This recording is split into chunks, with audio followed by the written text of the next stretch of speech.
બાળકો, આજે આપણે દ્વિતીય સત્રમાં પ્રકરણ 2 શરૂ કરવા જઈ રહ્યા છે. પાઠનું નામ છે અનૂઠે ઇન્સાન. અનૂઠે ઇન્સાન એટલે કે અનોખો માનવી, જેનો પ્રકાર છે प्रसंग वर्णन. इस इकाई में 2 प्रसंग है. प्रथम प्रसंग फ्रांस के महान शासक नेपोलियन बोनापार्ट के बचपन पर आधारित है, जो हमें सत्य एवं प्रामाणिकता की राह पर चलने की प्रेरणा देता है. जबकि दूसरे प्रसंग में केरल की देशभक्त लड़की कौमुदी के सच्चे दान का निरूपण है. શું કહ્યું છે? નીચે આપેલા પાઠમાં આપણે 2 પ્રસંગ આપ્યા છે. પહેલા પ્રસંગમાં છે ફ્રાન્સના મહાન શાસક નેપોલિયન વિશે, અને બીજો પ્રસંગ છે તેમાં કેરળની એક છોકરી છે કૌમુદી, તેની દેશભક્તિ વિશે આપ્યું છે. તો આપણે પહેલો પ્રસંગ જોઈશું. ऐसा था नेपोलियन એટલે કે આવો હતો नेपोलियन. नेपोलियन जब छोटा लड़का था तभी से वह सत्यवादी था.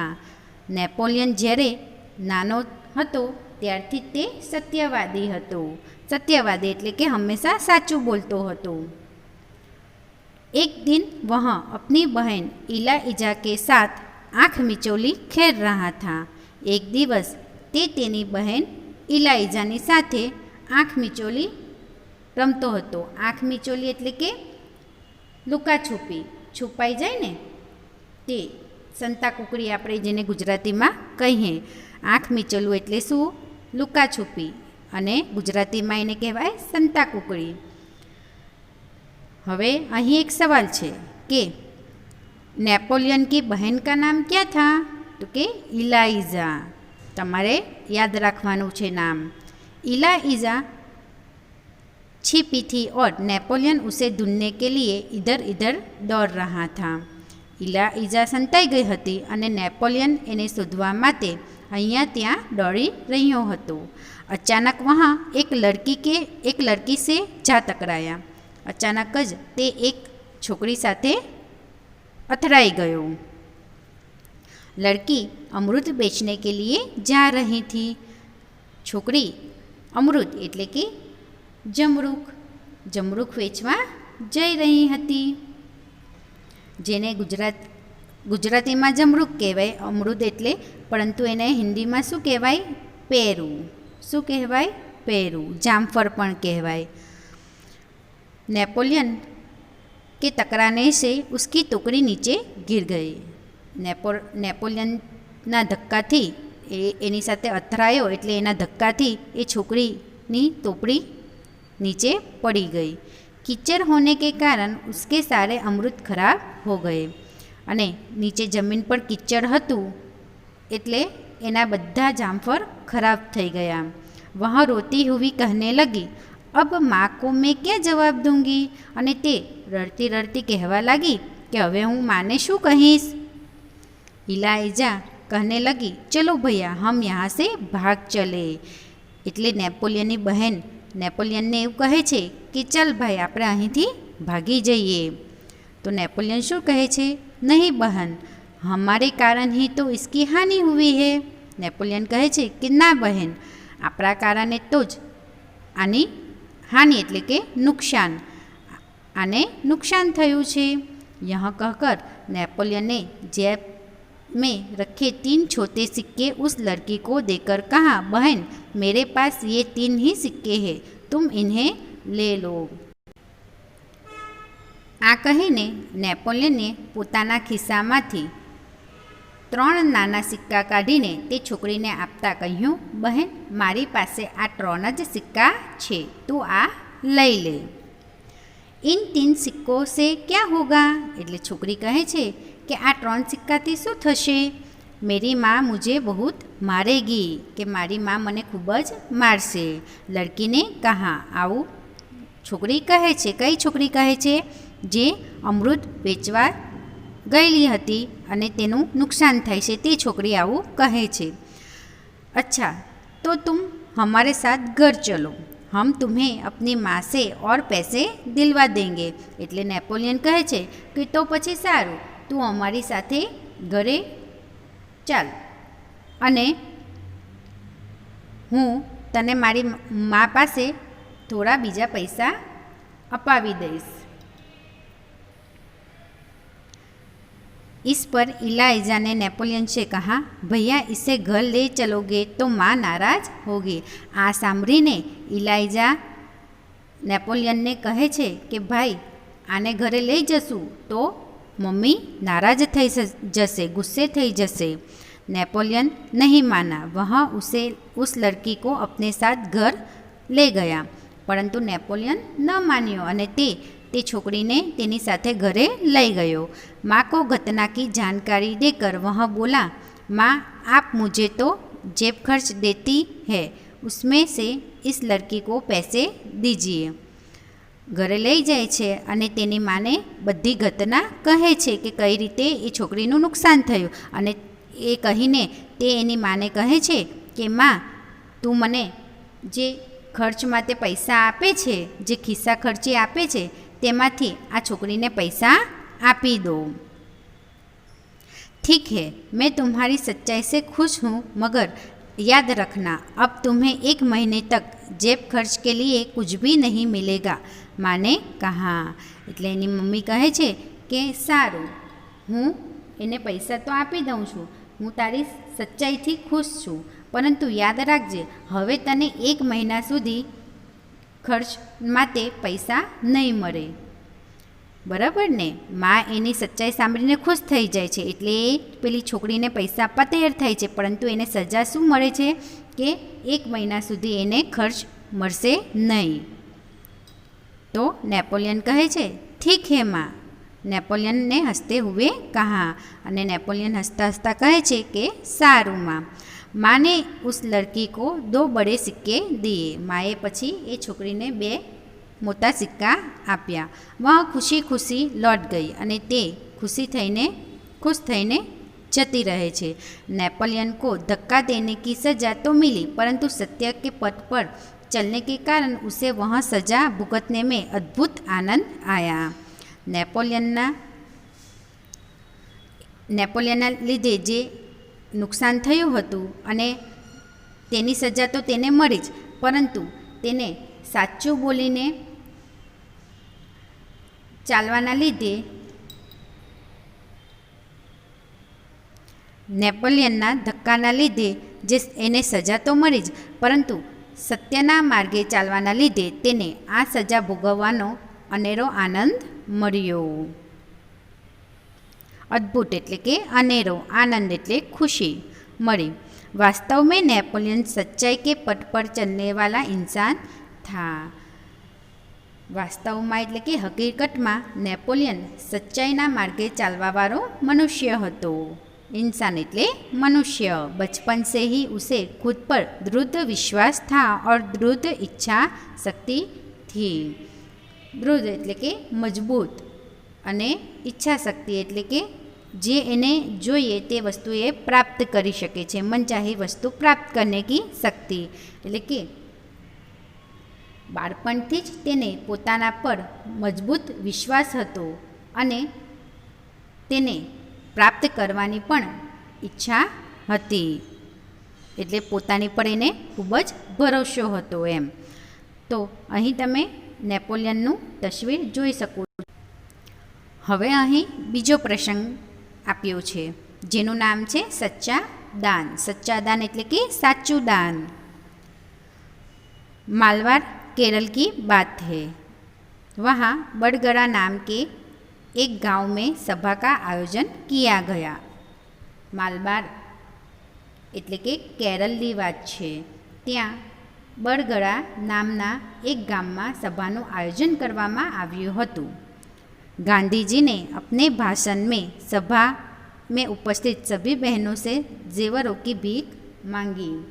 गांधीजीए पोताना भाषण में उपस्थित सौ बहनों पासे गणेरानी भीख मांगी. ભાષણ એટલે કે ત્યાં સભા હતી અને ગાંધીજી એમાં જે બોલતા હતા, જે સમજૂતી આપતા હતા અને એમાં એમને જેટલી બહેનો આવેલી હતી ઉપસ્થિત, એટલે કે જેટલી બહેનો હાજર હતી તેઓને પાસે પોતાના ઘરેણા ઝેવરોની માંગણી કરી। ઝેવર એટલે કે ગહેને આભૂષણ। बहुत सी वस्तुएं भेंट में मिली અને તેમને માંગણી તો કરી પરંતુ તેમને ઘણી વસ્તુઓ પણ ભેટમાં મળી। अपना भाषण समाप्त करके गांधी जी उनको नीलाम करने लगे અને પોતાનું ભાષણ પૂરું થયું એટલે ગાંધીજી જે વસ્તુઓ મળી હતી તેની બોલી લગાવીને વેચવા લાગ્યા। નીલામી કરના એટલે કે બોલી લગાકર વેચના। તમે જોયું હશે ને કોઈ વસ્તુ બોલી લગાડીને વેચતા ટીવીમાં ઘણીવાર બતાવે છે, બરાબર, એની બોલી લગાવવામાં આવે ને જે વધારે ભાવ બોલે તે વસ્તુ એની થઈ જાય। કેમ તો કે ગાંધીજીને તે સમયે પૈસાની જરૂર હતી, એટલે પોતાના નિજી કામ માટે નહીં, દેશ માટે પૈસાની જરૂર હતી। તેથી તેઓએ પૈસા માટે ગામના લોકો પાસે ઝેવરોની માંગણી કરી અને એ ઝેવરોને પછી તે વેચીને એમાંથી પૈસા ઊભા કરતે અને દેશ માટે ખર્ચ કરતે। માટે બધા તેમને ઘરેણા આપવા પણ તૈયાર થઈ જાય છે અને તેઓ પછી બોલી લગાડીને તેને વેચવા લાગ્યા। उसी समय कौमुदी नाम की 16 बरस की एक कन्या धीरे से मंच पर चढ़ाई અને તે વખતે કૌમુદી નામની 16 વર્ષની એક છોકરી મંચ ઉપર આવી જાય છે। મંચ ઉપર એટલે કે સ્ટેજ ઉપર જ્યાં ગાંધીજી ઊભા હોય ત્યાં। उसने एक हाथ की सोने की चूड़ी उतारी और उसे गांधी जी को देते हुए बोली, क्या आप मुझे अपने हस्ताक्षर देंगे? અને તેને પોતાના એક હાથની સોનાની બંગડી ઉતારીને ગાંધીજીને આપતા કહ્યું કે શું તમે મને તમારા હસ્તાક્ષર એટલે કે તમારા સહી આપશો, સિગ્નેચર આપશો? गांधी जी हस्ताक्षर कर ही रहे थे कि उसने दूसरे हाथ की चूड़ी भी उतार दी। गांधीजीए तो एने हाँ कीधुं અને ગાંધીજીએ એને સિગ્નેચર આપે, હસ્તાક્ષર આપે એટલી વારમાં તો એને બીજા હાથની પણ બંગડી ઉતારી દીધી।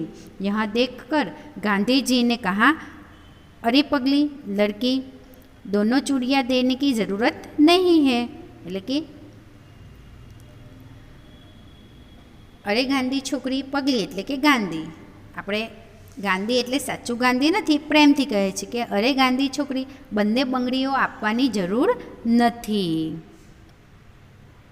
एक ही चूड़ी लेकर मैं तुम्हें अपने हस्ताक्षर दे दूंगा, કે એક જ બંગડી આપશે તો પણ હું તને મારા હસ્તાક્ષર આપીશ। इसके उत्तर में कौमुदी ने अपने गले का स्वर्ण हार उतार कर दिया, કે એનો ઉત્તર એટલે કે એ કશું બોલતી નથી પરંતુ ગાંધીજી બોલે છે એટલે એના જવાબ આપવા બદલ તે શું કરે છે, કૌમુદી પોતાના ઘરામાંનો સ્વર્ણહાર એટલે કે સોનાનો હાર પણ ઉતારીને આપે છે। गांधी ने पूछा, तुमने अपने माता पिता से आज्ञा ले ली है न? गांधीजी कहे छे कि तुए तारा मम्मी पप्पा ने पूछ्યું છે, એટલે કે તું જે સોનું આપે છે તે આપવા માટે તારા મમ્મી પપ્પા એટલે કે તારા માતા પિતાએ તને પરમિશન આપી છે, તને આજ્ઞા આપી છે? बिना कोई उत्तर दिए उसने कानों में से रत्न जड़ित बूंदे भी निकाल दिए, એટલે કે પાછું પણ કંઈ પણ ઉત્તર આપ્યા વગર, કંઈ પણ ગાંધીજીને જવાબ આપ્યા વગર તે તેના કાનમાંથી રત્ન જડિત એટલે કે હીરા જડેલી એક બુટ્ટી હોય છે સોનાની એના કાનમાં, તે પણ એ કાઢી લે છે। गांधी ने पूछा, तुमने इन आभूषणों को देने के लिए अपने माता पिता से आज्ञा ले ली है ना? पाछू गांधीजी એને કહે છે કે તે આ ઘરેણા આપવા માટે તારા માતા પિતાની આજ્ઞા લીધી છે ને? कौमुदी कुछ उत्तर देती इससे पहले ही किसी ने कहा, इसके पिता तो यही है न, मानपत्रों की नीलामी में वही तो बोली लगवा कर आपकी मदद कर रहे हैं। એટલે કૌમુદી કંઈક બોલે એ પહેલાં જ કોઈએ કહ્યું કે આના પિતા તો અહીં જ છે, જે માનપત્રોની બોલી બોલવામાં તેઓ જ બોલી બોલાવીને તમારી મદદ કરી રહ્યા છે। એટલે કે જ્યારે બોલી બોલવાની હોય ત્યારે એના પિતાજી જ ત્યાં બોલી બોલાવવામાં બધાની મદદ કરતા હતા કે ચાલો અહીંથી આ છે વસ્તુ તેની આટલી બોલી છે અને એની કિંમત આટલી છે. પછી બધા બોલી લગાવવાની શરૂ કરે અને છેલ્લે જે વધારે બોલે પૈસા તેનું એ વસ્તુ થઈ જાય. કે એવામાં મદદ કોણ કરી રહ્યું હતું? તો કે કૌમુદીના પિતાજી. अब गांधी जी ने कौमुदी से कहा, तुम्हें यह तो मालूम होगा कि ये गहने दे देने के बाद तुम फिर नए गहने नहीं बनवा सकोगे. પછી ગાંધીજી કૌમુદીને કહે છે કે તને તો ખબર જ હશે કે આ ઘરેણા મને આપી દીધા પછી તું ફરીથી નવા ઘરેણા નહીં બનાવી શકે. બરાબર ને? કેમ ન બનાવી શકે? કારણ કે એની પાસે પછી પૈસા નથી હોતા. એ ગરીબ ઘરની જ છોકરી હોય છે. તો કે તને ખબર છે કે તું બધા જ ઘરેણાં મને આપી દેશે પછી તારી પાસે નવા ઘરેણાં બનાવી શકાશે નહીં. તો કૌમુદી यह शर्त दृढ़तापूर्वक स्वीकार कर ली. અને કૌમુદીએ આ શરત મક્કમતાપૂર્વક સ્વીકાર કરી લીધી. દૃઢતાપૂર્વક એટલે કે મક્કમતાપૂર્વક, એને મનમાં મજબૂતાઈથી વિચાર કરી લીધો, સ્વીકાર કરી લીધી કે કંઈ નહીં, મારા ઘરેણાં બીજી વાર નહીં બનશે તો કંઈ વાંધો નહીં એમ. ગાંધીજી ને હસ્તાક્ષર કરને કે બાદ यह વાક્ય લીખ દિયા. અને પછી છેલ્લે ગાંધીજીએ એને પોતાની સહી કરીને નીચે એક વાક્ય લખી આપ્યું કે તુમ્હારે इन आभूषणों की अपेक्षा तुम्हारा त्याग ही सच्चा आभूषण है. શું લખી આપ્યું? કે તારા આ ઘરેણાં કરતાં તારો ત્યાગ જ ખરું ઘરેણું છે. ત્યાગ એટલે કે શું? ઘરેણાં તો બધા ઘણા બધાએ આપ્યા હતા, પણ કોઈએ એક વસ્તુ આપી હોય, કોઈ એક બંગડી આપી હોય, કોઈ એક બુટ્ટી આપી હોય. બરાબર? ત્યારે આ 16 વર્ષની ફક્ત છોકરીએ તેના બધા જ ઘરેણાં આપી દીધા. તો અને પાછું જ્યારે ગાંધીજી એને કહે છે કે પાછા ફરીથી તારી પાસે ઘરેણાં ન બનશે, તો પણ એને જરાક પણ લાલચ કર્યા વગર એ નિસ્વાર્થે પોતાના બધા જ દાગીના આપી દે છે. તેથી ગાંધીજી એને કહે છે કે તારો આ જે ત્યાગ છે ને તે જ તારું ખરેખર ઘરેણું છે. અને સચ હે દેશ પ્રેમ સે બળકર કુછ નહીં. અને પછી કહે છે સાચે જ દેશ પ્રેમથી ચઢિયાતું કે આપણા માટે કશું જ નથી. એટલે એ છોકરીને એના દેશ પ્રત્યે કેટલી લાગણી હતી કે જરાક પણ કશું વિચાર કરતી નથી અને પોતાના બધા જ ઘરેણાં આપી દે છે. બાળકો, અહીં તમારે પાઠ એકવાર વાંચવાનો છે, ફરીથી સમજવાનો છે અને શબ્દાર્થ નોટમાં લખવાના રહેશે. અને શબ્દાર્થની સાથે સાથે આપણે અભ્યાસ સ્વાધ્યાયના સવાલ જવાબ પણ નોટમાં લખીશું અને અભ્યાસ સ્વાધ્યાયના બીજા પ્રશ્નો આપણે આવતા વિડીયોમાં સમજીશું. Thank you.